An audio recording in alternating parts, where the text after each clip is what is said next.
How many folks do you have working for you? So I have a business partner in the US. I have a business manager over here, and he has a team in the Philippines that do the software development. I think there's about 3 or 4 people in that team, so it's a very small team in that business. In my law firm, we have a team of 8, but my business partner manages that. But yeah, nice. That's generally that. And my business manager, she manages like all my business interests and helps me with it across the board. Very cool. So if I was to bump into any one of these folks and ask them what type of leader you are, what would they tell me? What kind of leader are you? I'll tell you what I'd hope that they would say. I would hope that, well, in fact, we've recently done an emotional intelligence survey through my board of directors. And the quote that came out was that I was a leading learner. So I love to learn. You know, we mentioned that I'm in Brisbane, Australia at 6 a.m. I get up at 4 a.m. every day and either record a podcast or I read. Wow. And I make sure that I learn 3 hours a day.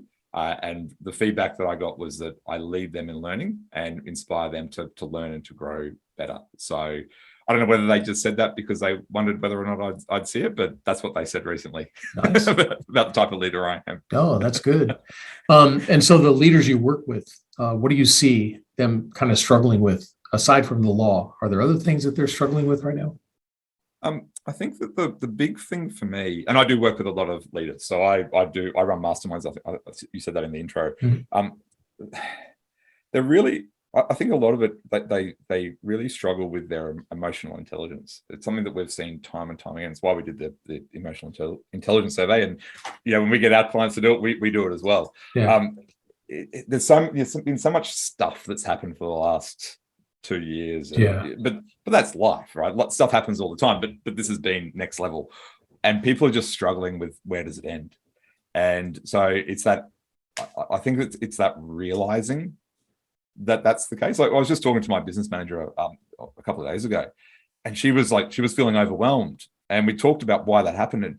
And over here, we've had pandemic, we had floods here. We had what's called an atmospheric river. We had something like 800 mils of rain in the space of 24 hours that flooded and closed schools. And, you know, and then every time a kid gets a sniffle, they have to stay home from school. And, and it's just like, she said to me, and she's right. It's like, we're in May and we're recording this in May and 2022. And there's just been so much that's happened in those 5 months. It's just overwhelming. And so I see leaders struggling with that.